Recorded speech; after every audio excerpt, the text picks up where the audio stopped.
Você aperta de novo. Faz assim, aí abre aqui. Tá. Ô, peraí. Temos que tirar foto para a imprensa. Ah, é? É. Faz de conta que eu não tô vendo, né? Não. Paparazzo. Mas Ô, Cunha, mas essa luz tá muito... Tá marcando muito. Eu tô descabelada. Começou depois, cara. Mas eu não o Cunha não me prestigia. Gente, eu posso gravar? Brincadeira. Tá gravando, amiga? Você não pediu pra gravar o making off? Estamos gravando. Gravando.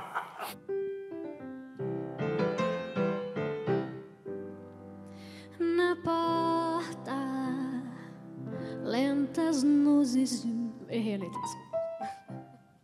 Você corre o risco De errar, né? Então aí ficou meio que a frase durante a peça toda, o ótimo é inimigo do bom. Vamos pro bom. É? Ah, vamos papear, tem um café? Mais que isso, não vou falar aqui, né? Não, melhor não. Então é isso. Nossa, tá ótimo. Não vai valer, é claro, só queria zoar com você. Obrigada.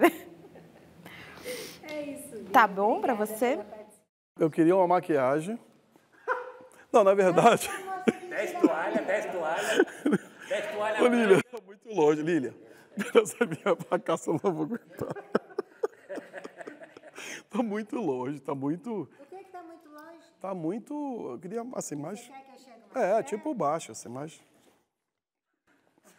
Sabe o que é? Tá desconfortável esse negócio aqui. tem uma tabela. A 3 tabelas. Acho que eu tô preocupada com o que ele fala. Tô zoando. Ixi, mas não tem 3 tabelas pra mim. Tem uma tabela pro negão?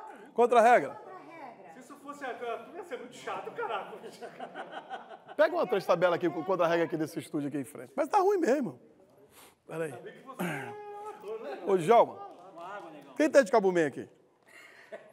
Eu queria ver como é que tá assim. Você veio da entrevista, velho. Na verdade, eu comecei a trabalhar com ele como assistente, mas fazendo luz como iluminador há uns 17 anos. Quem que era o iluminador? Nivacil Gomes. E daí, foi muito difícil ser assistente e depois virar ser iluminador do Faro? Do Faro? Bem difícil. O Faro é difícil, né? Mas já deu para acostumar, né? Já deu. Mas eu gosto de trabalhar com o Faro.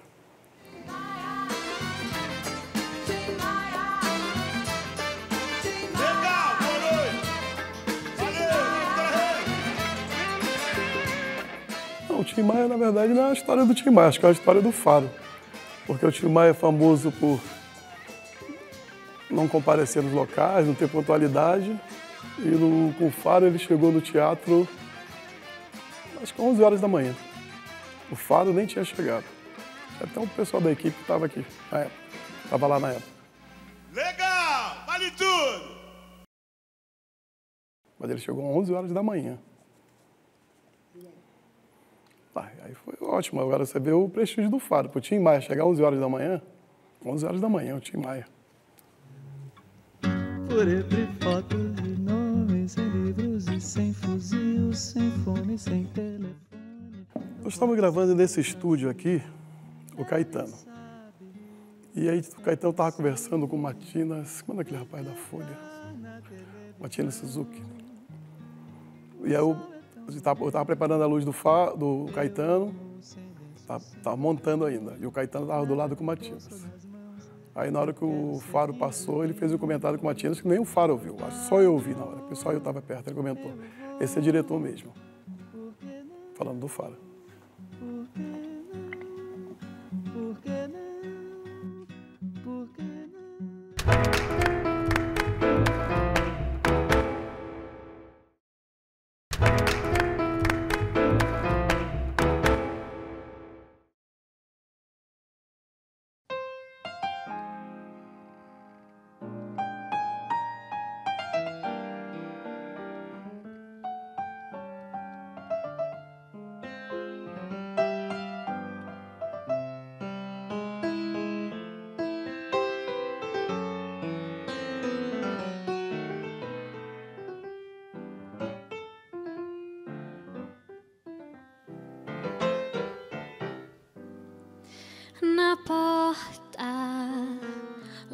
200 luzes de neon. Na mesa, flores murchas de crepom. E a luz grená filtrada entre conversas inventa um novo amor, loucas promessas.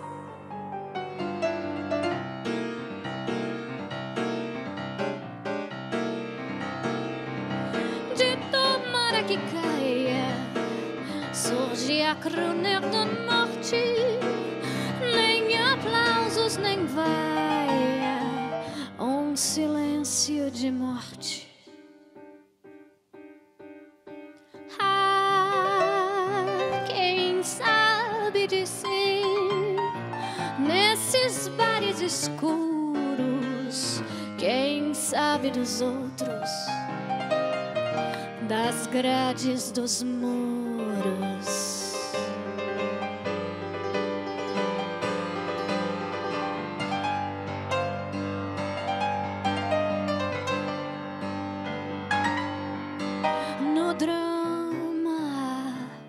Sufocado em cada rosto, a lama de não ser o que se quis, e a chama quase morta de um sal posto, a dama de um passado mais feliz.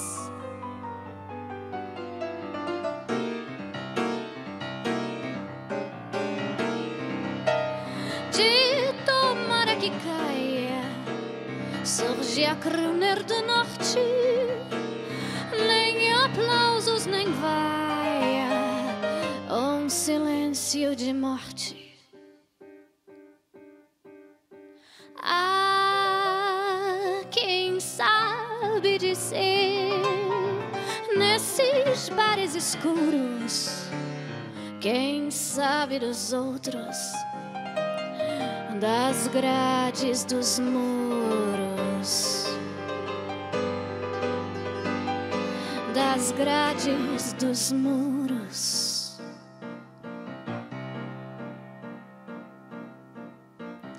Um Cuba Libre treme na mão fria ao triste striptease da agonia de cada um que deixa o cabaré. Lá fora a luz do dia fere os olhos.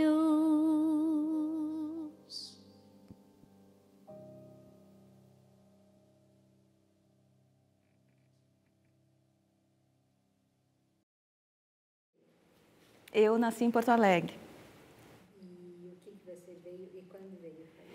Olha, eu vim para São Paulo em 91, eu vim trabalhar, que eu estudei comunicação lá, comecei a trabalhar como publicitária em Porto Alegre e acabei vindo para cá.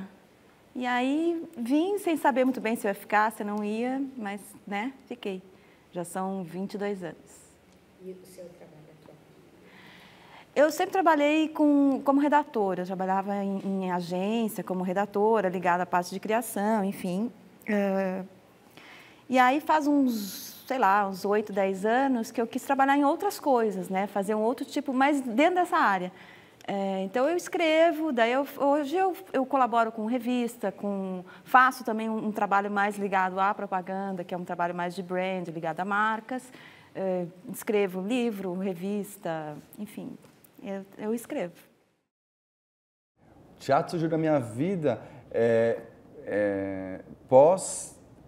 Bem, quando era moleque, eu sempre quis trabalhar como artista, né? Mas eu não sabia o que era teatro. E aí o que era mais próximo de mim era dança e música.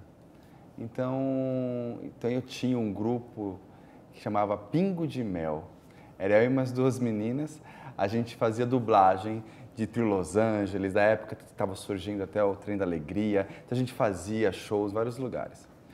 E aí, em um dos shows que eu fiz fui no Silvio Santos fazer uma vez um programa no Silvio Santos, show de calouros, tinha uma agente lá que pegou minha foto do grupo e colocou nas coisas dela. E aí, um dia, surgiu um teste para o filme do Carlos Rauschenbach, que era a Alma Corsária, e que era, o primeiro número chamava Alma Gêmea, depois ficou como Alma Corsária. E ele me selecionou para poder fazer o teste. E ela não sabia de onde tinha vindo aquela foto. Isso eles me contando, né? Fui lá, fiz o teste, passei, fiz o filme e nunca tinha ido no teatro. Não sabia. Aí ele virou um dia e falou assim para mim, você leva jeito para teatro, vai fazer teatro. Aí eu fiquei, mas teatro? Como que funciona isso? Nunca tinha ido, né? E aí, na minha escola, que eu passei de uma escola para outra, começou a ter curso de teatro amador. Eu entrei, fiz o curso, aquela coisa toda, mesmo nunca ter ido ao teatro. Antes de a gente ter estreado, antes de estrear a peça, ele levou a gente para assistir uma peça, porque ele fazia a operação de luz do espetáculo, que era o espetáculo do Elias Andreato, que era o Van Gogh. Nossa! Eu, quando vi aquilo, fiquei maluco, né? Falei, gente, é isso que eu quero, é isso. Aí eu concluí o curso de teatro amador, já entrei em seguida no profissionalizante, e aí já fui fazendo, e aí aquela coisa de sempre, né? Você vai tentando alguma coisa por aqui, você não consegue como ator, e como o bichinho do teatro já tinha me mordido, você vai tentando por outras veias, né? E aí fui meio que afastando um pouco essa coisa do desejo de cantar e dançar, porque daí eu já me engrenei para o teatro. Aí depois que eu me formei, o Edinho Rodrigues, que é um amigo que também estudava junto comigo, ele trabalhava com o Elias Andreato num espetáculo com um Paulo Autran. E ele ia precisar sair, e aí ele falou, André, quero te chamar para poder você me substituir, porque você dá essa força para mim, porque eu não quero largar o pessoal na mão, né? E aí eu falei, não, pode contar, tô dentro. E aí fui e me encontrei de novo com o Elias. Na verdade, eu nem sabia que era o Elias que estava dirigindo. Eu sabia de um trabalho, que era o Paulo Autran, mas não sabia. Aí, de novo, me encontrei com o Elias, que falei, nossa, que simbolismo, né, de encontros. Fizemos esse espetáculo juntos, eu era, na verdade, nessa época, contra a regra, depois eu passei para diretor de palco, e nos separamos de novo. Aí nos encontramos aqui no Eva Hers. E aí eu falei, Elias, será que a gente podia... Porque com o Eva Hers esse trabalho mais, né, administrativo e tal, estou em contato, é teatro, né, mas é o outro lado, é o atrás dos bastidores, né. E aí eu falei, estou sentindo falta, será que eu podia assistir um dia seu ensaio? Aí ele falou, não, assistir não, você não vai assistir, você vai trabalhar comigo, então você vai ser meu assistente. E aí fiz o assistente de direção com ele, e aí depois fiz a direção do espetáculo andante.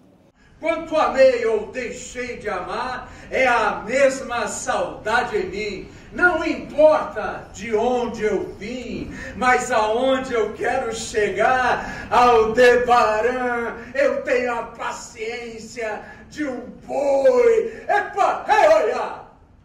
Essa parceria com o Elias, espero que para longa data. Eu brinco com ele falando assim, você não vai escapar de mim, eu vou montar um acampamento na sua casa, na frente. É muito gostoso. Assim, fizemos, o primeiro espetáculo foi o Édipo, e depois em seguida foi o Andante, aí depois veio Maquiavel e eu com o Datão de Pietro, eu não dava para aquilo com o Cássio Capim. E agora estamos começando o Jocasta, um novo texto dele. E já estamos com um projeto para o ano que vem. E por mim não paramos. E aqui você acaba acusando ele também em todos os momentos, né? Sim. Porque, Mirna, não posso esquecer, o Mirna também, fiz assistência junto com ele. Não há sacrifício em amor. Sacrifício seria não se sacrificar. A mulher é uma escrava espontânea, infeliz da mulher que não sabe perdoar. A garota do adeus, olha, é engraçado. É porque é muito maluco, porque assim, o Elias é uma fábrica. Ele vai tá fazendo e tudo ao mesmo tempo. E aí, como eu, né, tô junto, então, quando eu vejo, já que concluímos um, já começamos outro, concluímos um. É muito gratificante estar perto do Elias, assim, e você aprende tanto com ele, e ele é de uma generosidade tamanha, assim. E nesse meio tempo, fiz o Elias, fiz com o Dan, né, que agora, e com o Odilon Wagner também, que foi o espetáculo Atene Bondezão, Como Ter Sexo a Vida Toda com a Mesma Pessoa, que é muito legal, é um belo aprendizado. E fala uma coisa, eu não estou muito velho, não. Ô, Cunha, acho que tem que botar a luz embaixo para dar uma limpada. Era bom tirar esse Para limpada, porque senão vai dar a impressão que eu estou gordo. Você sabe que o vídeo engorda, hein? É só a impressão que vai dar? O vídeo engorda. Então, Jobim? Então, você perguntou antes se era difícil trabalhar com... Se é bom trabalhar com... É bom trabalhar com fada, mas é complicado. Nós fomos fazer uma nascente no Rio, e aí o Faro marcou uma locação comigo. O Faro marcou, nós saímos daqui da TV, às 8 horas da manhã. Eu cheguei às 8 horas da manhã, o Faro não estava. Eu tinha deixado a minha passagem para me encontrar com ele na casa dele. Eu fui para a casa do Faro. Chegou na porta da portaria do Faro, tinha um recado para me encontrar com o Faro no aeroporto de São Paulo. O Faro também não estava. Eu peguei a passagem, aí liguei para cá, disseram que o Faro falou para me encontrar com ele no Tom Jobim, no aeroporto do Rio. Na época não era Tom Jobim, né? Chegando no aeroporto do Rio, o Faro também não estava. Eu não tive opção. Eu sabia que o Tom Jobim morava naquela área do Jardim Botânico. Fui para o Jardim Botânico, fui lá para a Globo, parei o táxi na porta da Globo e perguntei se o pessoal sabia onde morava o Tom Jobim. Na hora que eu estava me informando, um porteiro da Globo falou ali, o Tom Jobim ali passando. Ele estava passando a Pacheco Leão com o Faro dentro do carro. O Faro tinha marcado. Aí eu saí correndo atrás do carro, me enganei no carro, cheguei até no carro de uma mulher, dei um susto na mulher tremendo, que eu puxei na porta. Aí eu falei, bora, eu tô Jobim e o Faro. Aí eu desisti, falei que eu não tenho mais o que fazer. Esse mesmo táxi pediu para me levar de volta para o aeroporto. Quando eu estou na Lagoa, eu vejo alguém fazendo sinal para o meu táxi, que era o Faro, que não reparou que o táxi estava cheio, né? Querendo pegar um táxi para ir embora. Aí eu falei, Faro, baixo. Eu vim fazer a locação na casa do Tom Jobim. Aí ele falou, não, baixo, vai lá na sala, lá, faz a locação. Eu falei, baixo, como é que eu vou chegar na casa do Tom Jobim? Ele não queria voltar lá, né? Ele já tinha ido para a casa do Tom Jobim. Aí ele voltou comigo, chegou lá, descobri que tinha 2, 3 salas, e era a sala do piano. Aí nós fizemos a locação e daí depois gravamos a Nascentes.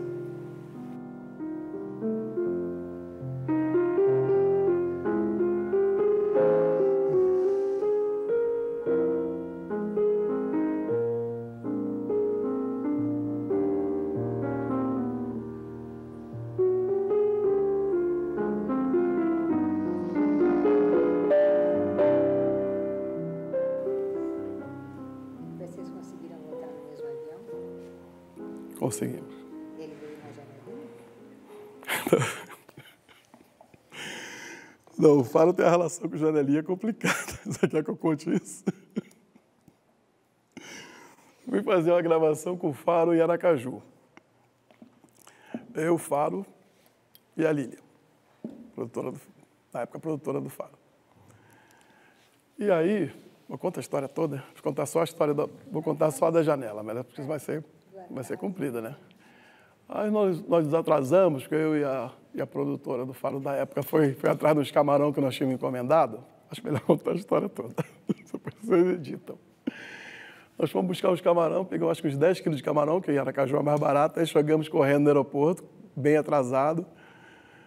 E aí, claro que a gente não podia embarcar com aquele camarão daquele jeito, né?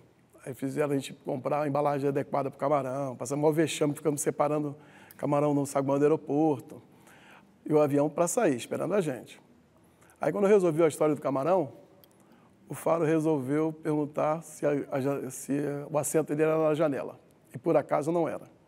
Aí o Faro falou, não embarco.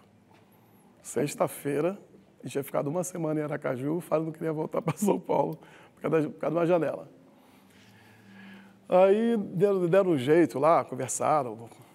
A Lília conversou com o pessoal da companhia, a companhia deu um jeito, deslocou uma pessoa que estava na janela, explicou que o Faro era um senhor, queria viajar na janela. Nós embarcamos, atrasado. Desse tempo todo, embarcou e esse tempo todo o Faro veio com a janela fechada. Quer dizer, em momento algum ele abriu aquela janela. Mas viajou na janela. Só para provocar, né? Só para provocar. É a cara do Faro.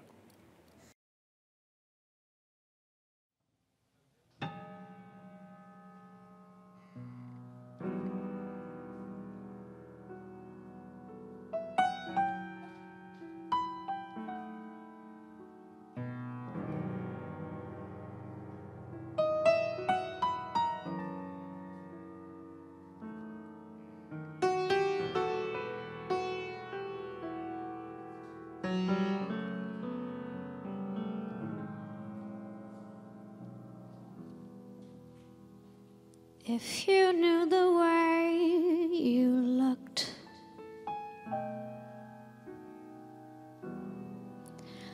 that one night when the earth stood still, I mean from my point of view,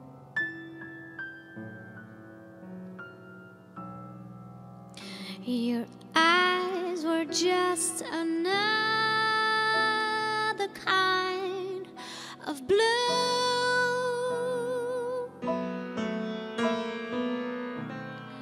If you only knew how deep the sea I dove into. If you only knew how it feels way deep in the blues.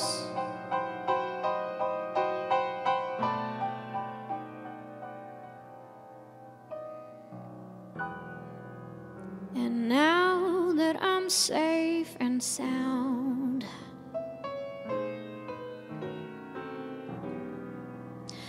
I recognize I'm to blame all the same. Now that I'm back on the ground,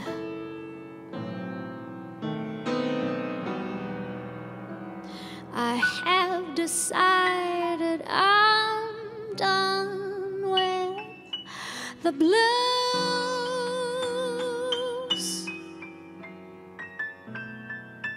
If you only knew how deep I dove, how strong I grew.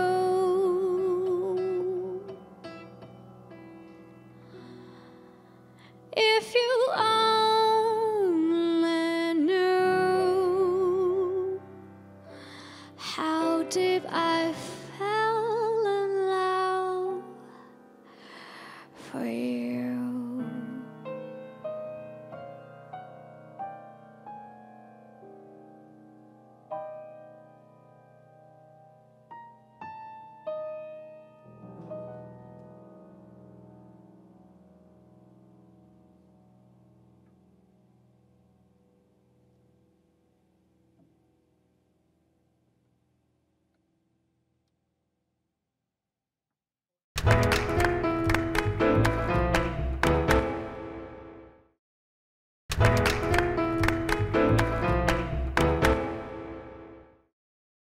Este não é um programa como aqueles que você está habituado a assistir.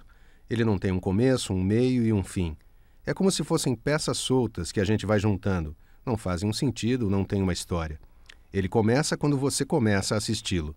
E ao sabor do acaso, ele vai se modificando, tomando outra forma, ganhando outro sentido, como se fosse um mobile.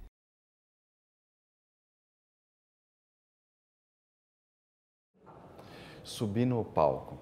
Eu ainda continuo fazendo alguns trabalhos como ator, na minha companhia, com o trabalho de teatro treinamento. Eu sinto Sinto falta. Às vezes você fala assim, pô, você nunca tentou televisão, nunca tentei, porque nunca deu tempo. Isso foi uma coisa que eu tenho que agradecer muito, assim, as parcerias todas, né? Porque eu posso dizer que eu vivo de teatro, né? Eu acho que quando você tem essa gana, essa vontade, as coisas vão aparecendo, sai daqui, vai para outro.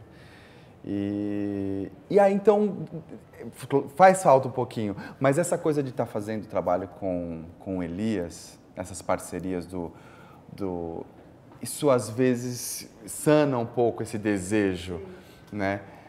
Quando estreia, que depois que estreia, nasceu, né? Aí você fica, ai, né? Mas não é inveja, não é, que dá uma sensação às vezes de vazio, né? Mas aí, como o Elias mestre já está com outra no forno, então já não dá tempo. Mas dá vontade, sim, às vezes dá. Até com a Estela Cava a gente tá, né? Tem a parceria de fazer uns trabalhos juntos, vamos ver quem dá. Mas é que realmente, assim, eu objetivei também, né? Como hoje eu tenho esse trabalho que eu adoro e amo com essa parceria com o Dan, que é administrar o Teatro da Livraria Cultura, o Eva Herz. Então, para mim, 70% do tempo é para esse e os outros 30% eu administro nas milhares de peças que eu faço. O livro infantil acho que foi quando a gente se conheceu, né? Na verdade, assim, eu tinha poucas histórias. Eu tinha algumas histórias infantis que eu já tinha começado a escrever algum tempo atrás. E eu não sei, assim, eu sempre gostei também da peça do livro infantil, sempre achei uma coisa interessante, sempre fui meio de ir para a livraria e dar uma olhada nos livros infantis, mas nunca realizei muito que eu queria escrever aquilo ali. Mas, enfim. E aí, um dia eu escrevi uma história e guardei. E, na época, eu tinha uma cliente, que era uma cliente ligada ao meu trabalho com propaganda. Ela me fez uma encomenda, ela gostou de uma dessas histórias, chegou a pensar em produzir o livro e tal. Acabou não fazendo na época e eu deixei aquilo de lado, porque não era um projeto prioritário na hora. Essa mesma pessoa, que é a Márcia, da Green, que é essa marca de roupas infantis, ela me procurou no final do ano passado, me convidou para fazer uma outra história, mas dentro de uma coleção que ela estava lançando, que foram 5 livros sobre várias regiões do Brasil. E a minha seria Centro-Oeste. E o que ela me colocou é isso, é sobre Centro-Oeste, você pode falar o que você quiser, para crianças a partir de 4, 5 anos, enfim. E foi essa a base que ela me deu. E, obviamente, né, Centro-Oeste, você pensa nos bichos, fauna, flora, aquela coisa toda. E foi super legal, porque daí eu tive uma coisa encomendada, eu sou meio acostumada a trabalhar por encomenda, né, que eu acho que vem um pouco da história de trabalhar em agência, então você fica eu funciono melhor, talvez, por encomenda. Foi muito rápido fazer o livro, porque aquelas coisas, assim, né, tinha um prazo, e bom, eu escrevi ele em 10 dias. Entre pesquisa e escrever, então assim, foi uma coisa... Mas foi muito prazeroso. Aí no dia do lançamento é que foi uma coisa muito legal e muito nova para mim, porque eu vi a carinha de curiosidade que eles te olham, assim, eles ficam muito intrigados e muito interessados em saber quem foi que escreveu aquilo ali. É muito louco, porque no dia do lançamento estava eu e estava o Maurício Negro, que foi o ilustrador, fez um livro incrível. E é óbvio que elas estavam muito interessadas nele também, mas eu acho que a criança, como eles têm a linguagem do desenho como uma coisa mais comum no dia a dia, né? Mas eles se encantam, mas tem um limite. A hora que a pessoa escreveu aquilo ali, elas me olhavam com uma curiosidade, e aquilo te deixa assim, disse, nossa, sabia? E também, na hora que você dá o autógrafo, elas ficaram assim, sabe, olhando. E eu escrevi a mesma coisinha para todos e tal, mas elas ficam olhando o que você vai escrever, o interesse deles ali. Então, aquilo me deixou mais comovida mesmo e mais interessada até em escrever para criança. Tanto que depois eu fiz outras coisas e tal. Mas ali que me deu, porque essa troca é muito espontâneo deles. Eles ficam muito curiosos, muito interessados no que você vai...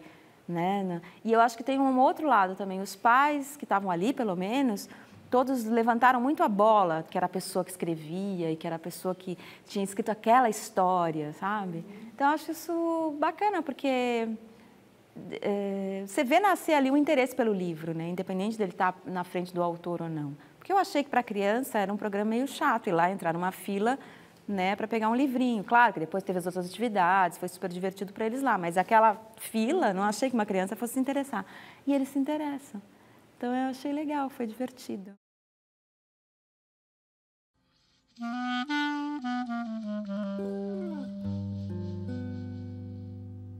The more I read the papers, the less I comprehend the world and all its capers, and how it all will end.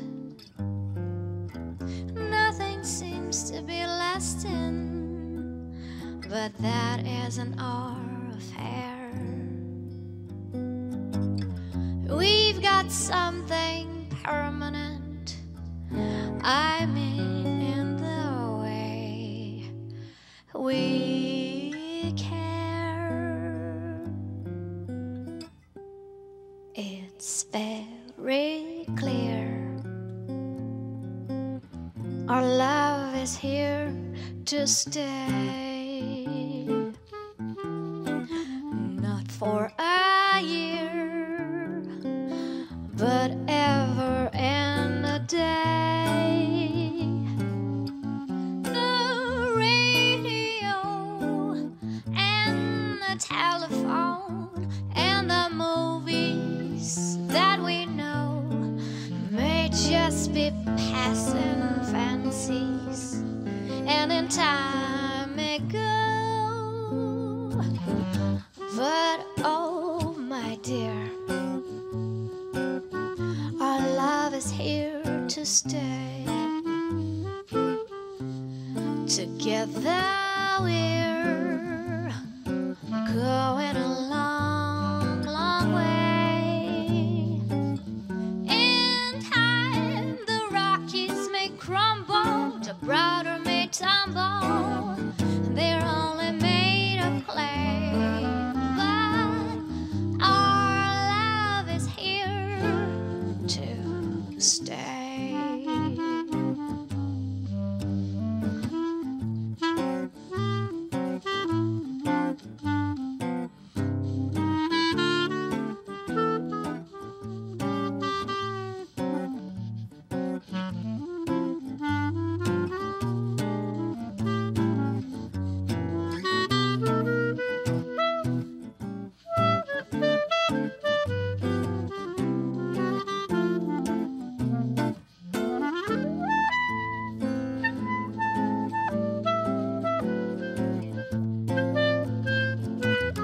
But oh my dear, our love is here to stay.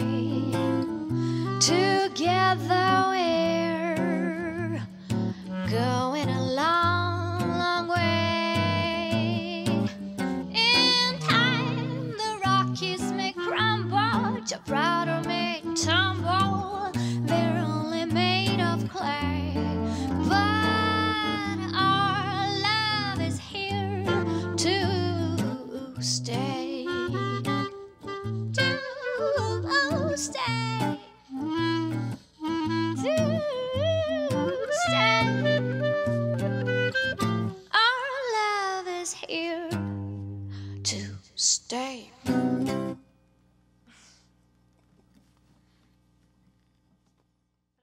Serginho, qual o plano?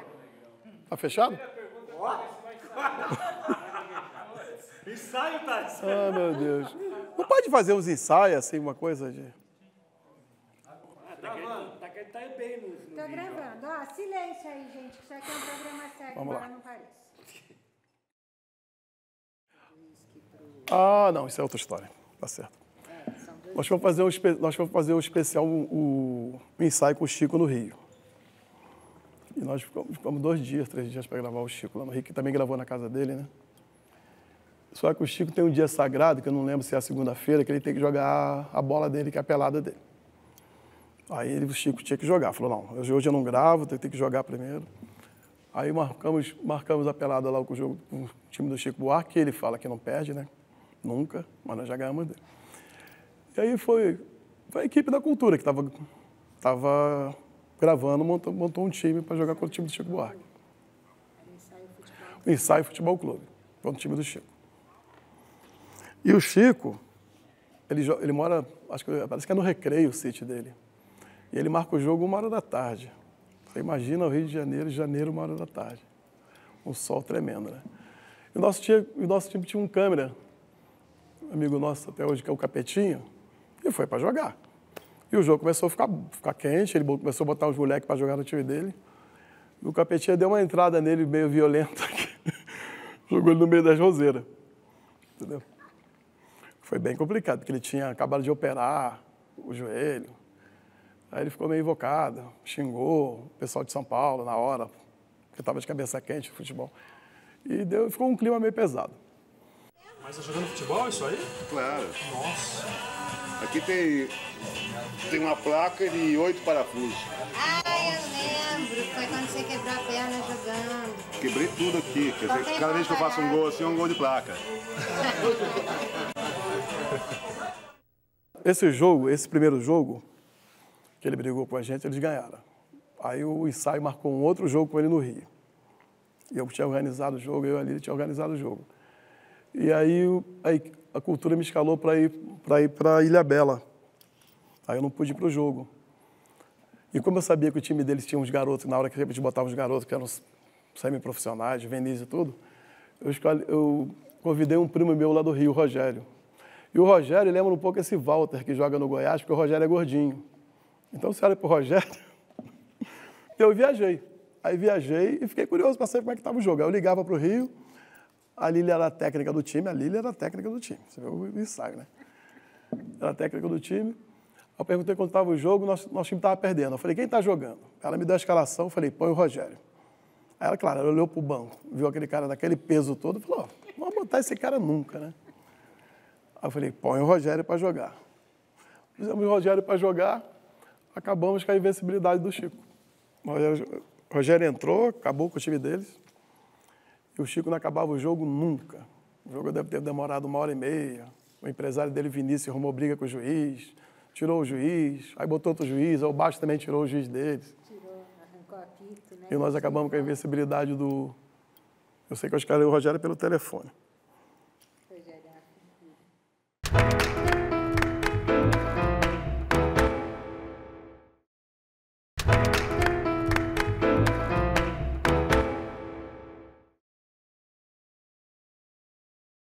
Quando eu fui fazer, uns dias antes, eu pensei, eu queria fazer alguma coisa na hora, até porque talvez eu achasse isso, que as crianças iam achar chato ficar com aquela coisa ali de entrar na fila e você mandar, né? Eu disse que eu queria fazer uma coisa que fosse especial para a criança naquele momento. Então, eu peguei e comprei, tipo, um furador, furador com aquelas formas diferenciadas, sabe? Um de coração. E a minha ideia é, como sei lá, fica muita gente, ou tinha a possibilidade de ser aquilo, eu queria botar sempre o mesmo texto, mas eu queria fazer uma brincadeira. Então, eu pegava o livro na página de frente, ali, não sei como é que eu chamo aquela página, eu furava o livro, tirava um pedacinho que era um coração assim, de uns 3 centímetros. Naquele coração, eu perguntava o nome, disse, como é seu nome? Aí a pessoa dizia, Lília. Aí eu anotava ali, Lília, e olhava e dizia, esse coração vai ficar para mim e você leva o meu livro. E escrevia alguma coisa. Ali elas já ficavam assim, né? Tipo, não estava entendendo bem, porque tinha furado o livro, que também aquilo era uma coisa meio fora, talvez, né? Sei lá, pode ter mãe e pai que diz, não se faz isso com o livro, não sei, mas, enfim, eu fiz uma brincadeira. E aí tinha a caixinha dos meus óculos, eu botei assim do lado e ia guardando os corações. E no dia foi bastante gente, sei lá, foi mais de 100 pessoas e tal, e ficou aquela pilha de corações, cada um com o nome da criança que tinha comprado, enfim, ou o pai, a mãe. E ficou aquela coisa, ficou gostoso, ficou divertido. Isso também foi um atrativo da história, do contato com eles, da aproximação com eles. E até eu comentei com o Maurício, que era o ilustrador, eu disse, eu vou fazer alguma coisa com esses corações, de repente alguma coisa acontece e tal. Enfim, passou Isso foi num sábado, acho que na segunda ou na terça, me ligaram da revista Crescer, a editora que tinha estado lá. Ela disse, não me apresentei para você, mas eu estive lá e tal, né? Queria saber se você não queria colaborar com a revista. A gente tem uma parte que é de contos e tal e tal. Daí, na hora, eu pensei, quero. Porque eu disse, tá aí os corações, o que eu vou fazer, né? E aí eu escrevi sobre esses corações, que para mim ainda era, né, uma continuação, quer dizer, um prolongamento desse encontro legal, que foi a tarde de autógrafos, que foi ter escrito o livro, porque como se deu tudo muito rápido, o processo foi rápido, é gostoso, assim, né, prolongar um pouco. E aí eu escrevi esse texto em cima dos corações, da minha caixinha de corações. Essa é a história de uma menina que tinha uma caixinha de corações. Era uma caixinha sem tampa, mas muito bem guardada. A menina tinha esses corações reservados para usar em casos de urgência ou em casos de pura farra. Eles eram recortados em papel colorido e cada um tinha um nome anotado de quem havia dado o coração para a menina. Tum-tum, tum-tum, tum-tum. Os corações reservados faziam um barulho assim, sem parar, sem ninguém mandar. E a menina, que era esperta, de todo dia ouvir um pouquinho, aprendeu direitinho a ouvir coração, o dos outros e o dela. Tinha corações de muitos tipos. Tinha coração bobo, coração mole, coração de mãe e coração valente, coração tímido e até coração machucado. Tinha até coração mal educado. Um dia, bateu um vento forte e todos os corações reservados da menina voaram da caixinha. Uns se espalharam pelo quarto e até que foi fácil para ela recolher. Outros, mais desatinados, saíram por aí e não houve jeito. A menina ficou com o próprio coração bem apertado. Ela ainda correu para a janela para tentar pegar mais um pela pontinha.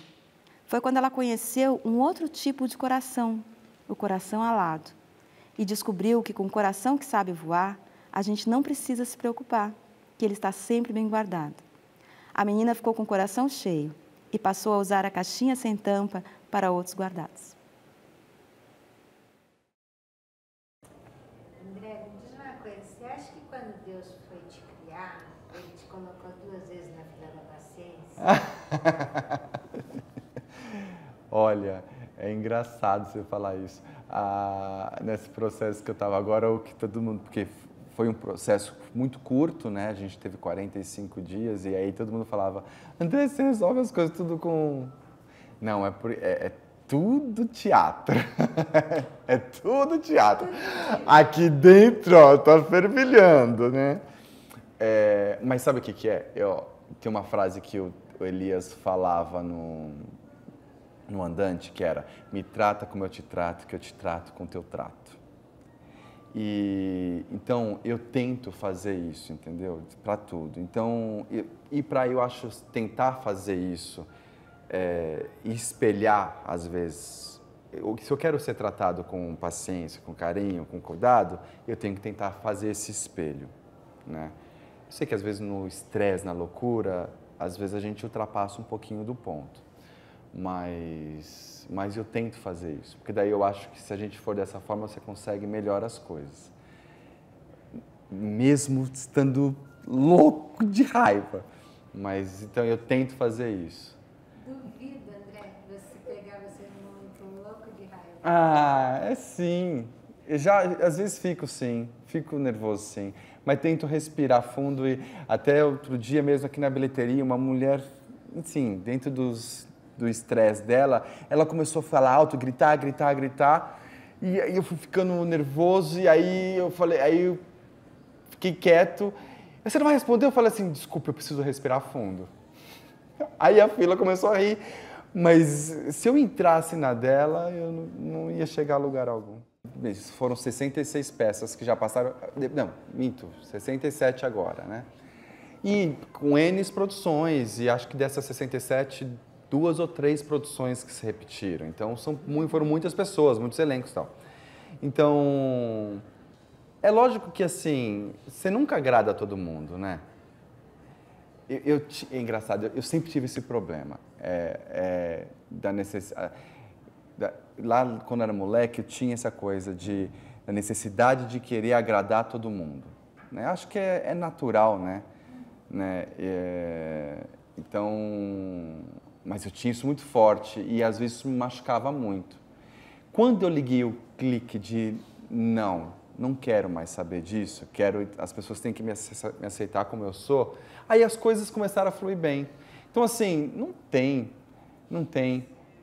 Eu tento de alguma forma modificar a coisa para poder ser bom para mim, né? Eu acredito muito, né, em sensação, energia, essas coisas. Não é questão de religião, nada, é questão de energia mesmo. Então, eu tento fazer com que a energia não fique com esse ar pesado. Porque se o ar ficar pesado, não vai fluir. E aí não vai ser bom para ninguém. Então é isso que eu tento fazer.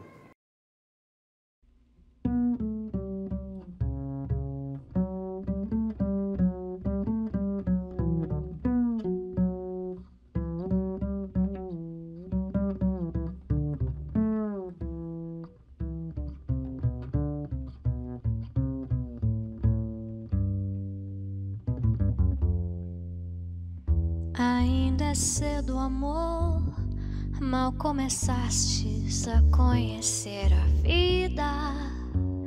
Já anuncias a hora de partida, sem saber mesmo qual o rumo que irás tomar.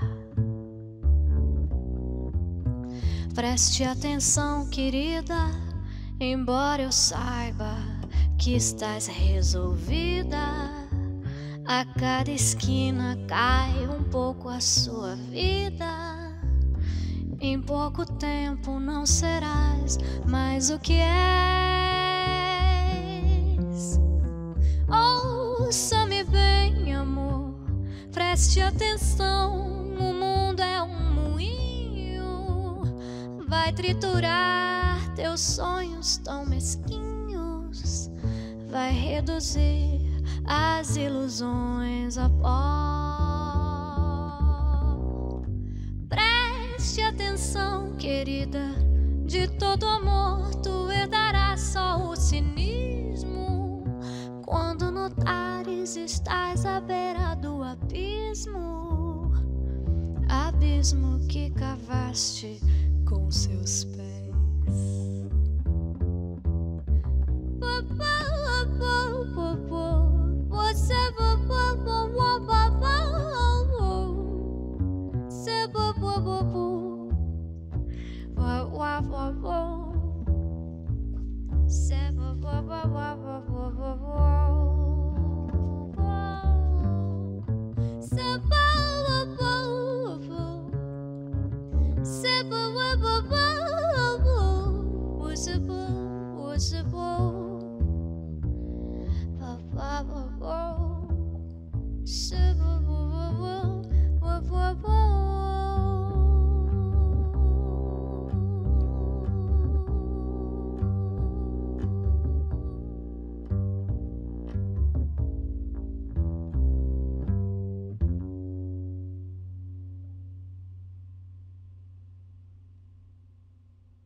Essa molecada que vem nova, né?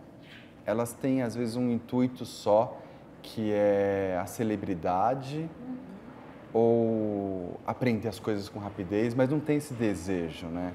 Um pouco aquilo que a gente estava conversando com o André Carvalho aquele dia. Aquele papo que a gente estava tendo aquele dia, exatamente. É tudo muito instantâneo, e esquece que tem um processo. O bolo não fica pronto quando você coloca no forno, você virou as costas, ele saiu. Você tem que misturar a massa, você tem que colocar os ingredientes, vai errar, porque ele não vai crescer, e aí você vai acertar. Né? É o que a Miriam Muniz falava, né? Até que o Cássio lá, você tem que ter humildade de continuar errando, uma hora você acerta. Ah, meu Deus, não quero. Falei, não quero mais, eu não quero mais dirigir. Eu não dava para aquilo. Mas é uma bobagem. Se você não acerta da primeira vez, a tendência é desistir. Mas isso é um erro. A gente tem que experimentar 40.000 vezes antes de acertar. Tem que ter essa humildade. Tem uma luz que eu mais gostei de fazer. Racionais. Remédio com os moleque lá que bata, fica nos prédios. Um que chegou depois pediu pra dar os dois logo, um Patrício, novão e os caras. Porque Racionais chegou no teatro, né? Na época a gente gravava mais no teatro, né? Eles chegaram, sentaram lá e ele estava encapuzado, com aquele moletom até aqui na cabeça, né? E normalmente quando a pessoa vem com um chapéu, alguma coisa, nós pedimos para ele tirar, porque dá uma quantidade de sombra imensa. Aí eu acabei dando sorte que eu achei que não precisava, achei melhor não tirar. Porque o Racionais, ele ficou bem sombreado e o Racionais eu acho que é sombra mesmo. Assim, aquela ideia do Racionais, quando o programa foi para o Vic, aquela sombra imensa que deu, tudo a ver com a história deles, com a música deles. Acho que foi a música, com certeza, foi uma das que eu mais gostei de ter feito. Não sei se as pessoas gostaram, o que eu mais gostei foi o Racionais, não ter tirado a quantidade de sombra.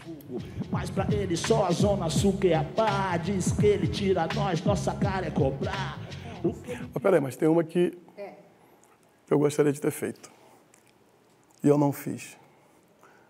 Foi da Elis. Como eu fiz muito tempo a luz do ensaio, algumas pessoas, amigas minhas, me perguntavam, você que faz a luz do ensaio? Eu falava, na época eu fazia, né? Eu falei, sou eu que faço. As pessoas falam para mim, então você fez Elis Regina? E eu não fiz Elis Regina. Mas como o cara não me perguntava se eu tinha feito Elis Regina, ele afirmava que eu tinha feito Elis Regina, eu não falava nada. Não, mas eu não fiz Elis Regina, mas ele falou, você que fez Elis Regina? Então você fez. O que eu mais gosto? O que eu mais gosto é tanta coisa. Acho que é mais fácil falar o que o Faro fez eu gostar. Assim, tem uma coisa que eu sempre lembro, assim, uma coisa que eu admiro demais o Faro, né? Que o Faro me passou uma coisa assim que eu nunca imaginei. Assim, até difícil das pessoas entenderem, mas o Faro...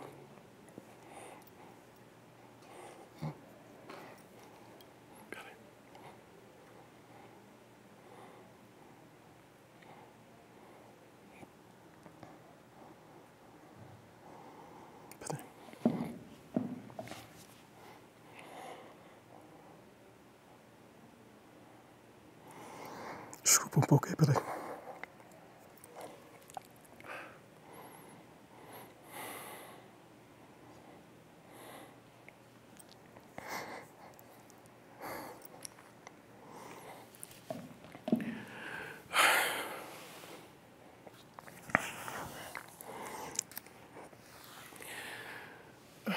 Difícil até entender até o choro, né? Porque a coisa é muito complicada.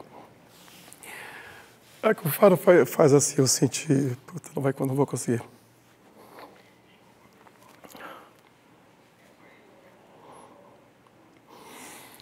É que eu estou falando assim de música, né? Mas aí vem muita lembrança, né? Vou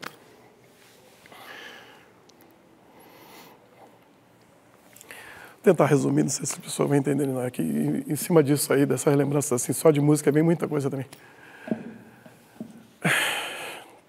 É que o Faro fez eu sentir saudade de coisas assim, que eu nunca conheci. Por exemplo, tem coisas que eu gostaria de ter vivido. O Faro faz assim, é difícil explicar. Coisas que eu não vivi, eu gostaria de ter vivido por causa do Faro. Assim, pelas coisas que ele me passou, de coisas tão bonitas lá atrás que eu não conheci, mas eu sinto saudade. Sem ter vivido, entendeu? É isso aí. Acho que ele viveu pela gente. Não dá para falar mais, não.